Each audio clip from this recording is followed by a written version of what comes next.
Hey guys, welcome back to my channel. I am Prashant and in this video we will going to see the step-by-step setup of the Eclipse and MySQL so that we can perform the JDBC. And we are going to install the Eclipse and MySQL in Windows 11. So at first we are going to install the Eclipse IDE, right? So you can go with this link. I have attached the link in the description, so you can directly click this link. After clicking this link, you will redirect to this page, right? So scroll a little bit. There is a download section here. Just click on the download and download the 8664. Then you have to click the download button and we can see the download has been started. After completing this download, just click on this. The Eclipse IDE installer will be open. Now here we will going to select the Eclipse IDE for Java developers, right? Then you have to just click install, accept now, and we are going to perform the Java 21 in this. So in this installation we don't need to install the Java explicitly, okay? Java will be directly installed in the system, so we don't need to install the Java again. It may take a longer time. Let's wait for some time. Now the installation has been done. Just click on the launch. Okay, this pop-up will become. Now we can launch, but we are going to select our new workspace, right? So workspace is something that, let's suppose JDBC workspace.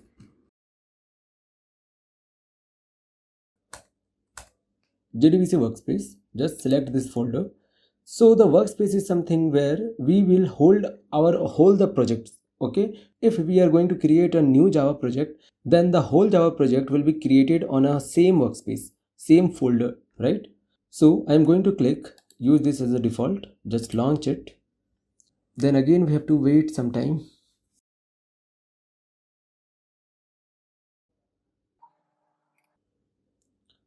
Okay, now our IDE has been opened, right?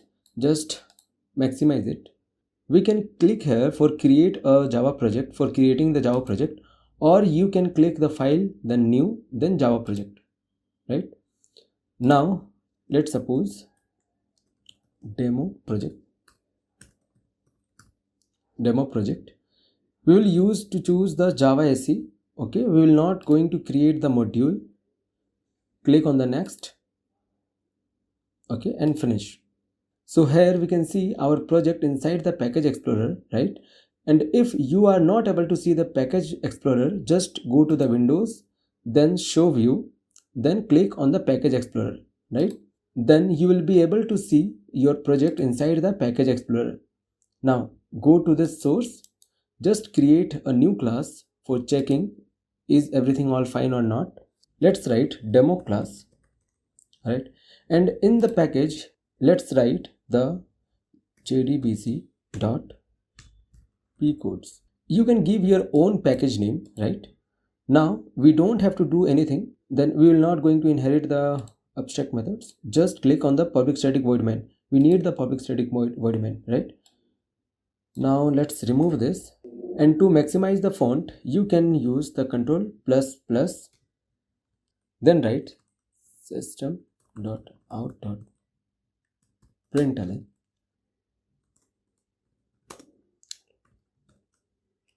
Just right click on it, run as and Java application, then okay, then hello JDBC, right?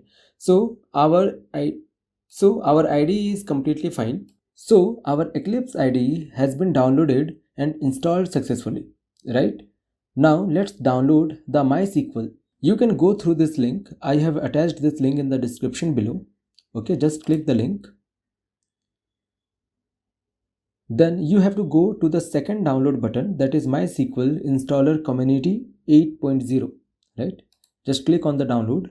After this, just click no thanks, just start my download. Then you can see the download has been started. You have to just wait for some time.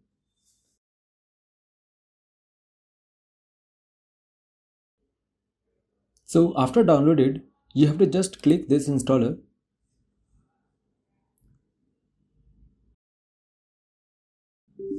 If you see any pop-up, just click yes. Now we go to the custom, then next, then we are going to download the MySQL server and application, right?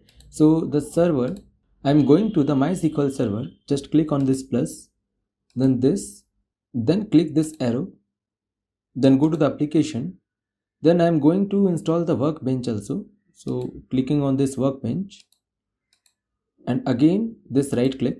Now we are going to install the cell also. So MySQL cell, just shift it to the right side, right? And we don't need the router and all. So just click next. Okay, execute. Wait for some time.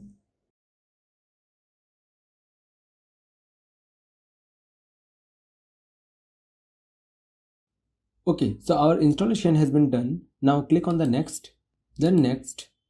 Then our port is 3306, that is fine, right? Now click on the next, then next. Then we have to choose a password, and be careful while writing this password because you have to remember the password. It will always ask when you will start the MySQL, right? So let's try this. Okay, now go to the next, and execute. Again we have to wait some time. Okay, just click on the Phoenix, and here just click the next, right? Now finish. So just close it. Okay, our workbench has been also been started. So we are not going to perform any task on the workbench, just cancel it out. Okay, just go to the MySQL command line, right? Now just type the password that you have set it. After this, you can able to see the databases, the default databases that MySQL provided, right? The show databases. So we can see our default databases. So MySQL is also has been downloaded and installed successfully. So that's all for this video. In the upcoming videos, we will going to see how do we connect and communicate with the MySQL database from the project inside the Eclipse. So meet you in the next video. Till then, keep learning and happy coding. Thank you.